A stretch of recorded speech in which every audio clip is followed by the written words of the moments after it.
Shalom, bien-aimés, soyez bénis et que la grâce même du Seigneur Jésus demeure encore sur vous. Alléluia. Je voulais encore partager une pensée, alléluia, avec vous. C'est dans le livre d'Ézéchiel 8, à partir du verset 8. Il me dit: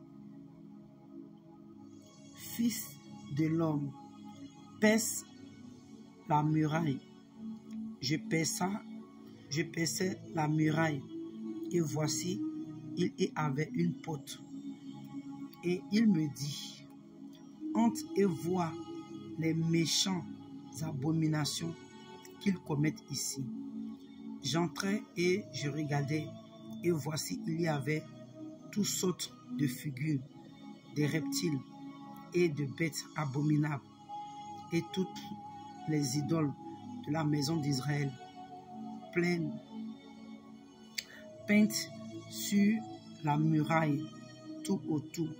70 hommes des anciens de la maison d'Israël, au milieu desquels était Zazania, le fils de Shaphan, se tenait devant les idoles, chacun l'encensoir à la main, et il s'élevait une épaisse nuée d'encens. Et il me dit: Fils de l'homme, vois ce que font dans les ténèbres les anciens de la maison d'Israël, chacun dans sa chambre pleine de figures, car ils disent: l'Éternel ne nous voit pas. L'Éternel a abandonné le pays. Et il me dit: tu verras encore d'autres grandes abominations qu'ils commettent. Bien-aimés, toi et moi ici, nous voyons que c'est le Seigneur qui avait pris Ézéchiel pour lui montrer, comment je peux dire, ce que les anciens de la maison d'Israël étaient en train de faire. Et bien aimé, nous voyons que c'est quelque chose qu'ils étaient en train de faire dans le secret. Alléluia. Personne ne savait. Ce qui veut dire qu'en pleine journée, ils étaient des hommes, des personnes en qui on pouvait faire confiance. Ce sont des personnes sur qui beaucoup de personnes contestaient, des personnes qui étaient à la tête des assemblées. C'est des personnes, aujourd'hui, à notre temps, on peut dire des pasteurs, des évangélistes, des apôtres, des prophètes, des docteurs, des gens qui conduisaient les âmes de Dieu. Alléluia, qui conduisaient le peuple d'Israël. À notre temps, des personnes qui étaient établies sur des assemblées comme des évêques, selon la Bible. Alléluia, selon, je crois, dans le livre de Corinthiens, 2 Corinthiens. Mais bien aimés, nous voyons que dans le secret, ces personnes-là pratiquaient, on peut dire, la sorcellerie. Ils envoûtaient sans doute le peuple d'Israël, ils adoraient des dieux étrangers, ils faisaient des offrandes aux idoles, bien aimés. Et le Seigneur, connaissant ces choses, a amené Ézéchiel à les découvrir. Ézéchiel, je sais que sans doute Ézéchiel était choqué parce qu'il ne comprenait pas ce qui se passait. C'est des personnes que sans doute Ézéchiel connaissait, parce que la Bible nous a parlé d'un certain Zazania, qui était le fils d'un certain Shaphan, dont Ézéchiel a reconnu. Vous voyez, Ézéchiel a reconnu, mais dans le secret, c'était des hommes qui avaient abandonné la voie de Dieu. Bien aimé, aujourd'hui, nous sommes arrivés à un temps où l'Église, aujourd'hui, se retrouve dans cette position. Bien aimé, dans les nations, l'Église est à la base de beaucoup de destruction, surtout dans ma nation. Alléluia, et je vais bientôt sortir avec un message de quelques minutes, mais vraiment qui est fort. Et aujourd'hui, parce que si l'Église, le corps du Christ jouait son rôle, il y a beaucoup de choses que les nations n'allaient pas traverser. Vous voyez? Donc aujourd'hui, on parle ici des anciens de l'Église qui étaient dans les loges mystiques, qui sont dans les pratiques occultes, qui sacrifiaient des idoles, qui sacrifiaient des offrandes aux idoles, qui adoraient des dieux étrangers. Et en pleine journée, ils sont comme nos pères dans la foi, ce sont nos mères dans la foi. Mais dans la nuit, ils adoraient le diable. Bien-aimés, c'est ce que l'Église vit aujourd'hui. C'est ce que l'Église est en train de traverser aujourd'hui.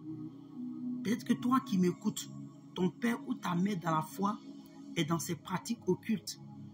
Quand tu regardes un peu ta vie, tu n'avances pas, tu ne grandis pas avec le Seigneur, mais tu n'arrives pas à quitter, à sortir de cette emprise maléfique sous laquelle tu es. Parce que chaque nuit, ton âme est tapoté par des choses mystiques.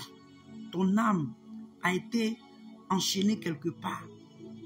Parce que ces personnes-là, quand ils font ces choses, c'est pour tenir aussi captives les brebis, les âmes qui sont en bas d'eux.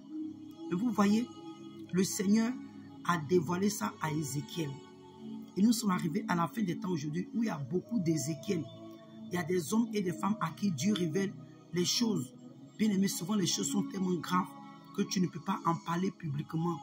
Le Seigneur te donne ses secrets pour que toi tu pries. Alléluia. Ce n'est pas tout ce que le Seigneur nous révèle que nous venons dire publiquement. Il y a des révélations qui sont très fortes.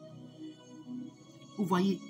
Et en tant que sentinelle, en tant qu'intercesseur, nous sommes obligés de garder ces choses pour nous afin de prier. Mais bien aimé, l'Église, le corps du Christ est dans un mouvement qui n'est pas du tout à la gloire de Dieu.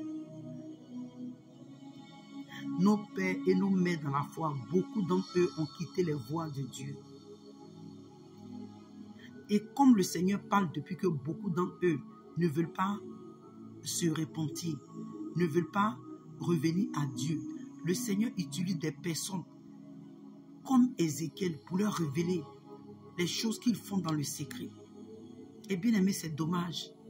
Parce que ces personnes, ce sont ces gens de personnes qui ont beaucoup de suivi, qui drainent des foules derrière eux. Et bien aimé, si ce sont des adorateurs des idoles, si ce sont des adorateurs des ténèbres, et que toi tu es en bas de lui, quelle est l'influence, quelle est la retombée sur ta vie spirituelle? Si ton père et ta mère dans la foi sont des adorateurs du diable, pose-toi la question. Bien aimé, je fais cette vidéo pour t'encourager, pour te dire, il est temps que tu te réveilles et que tu sois dans la présence de Dieu, dans la prière.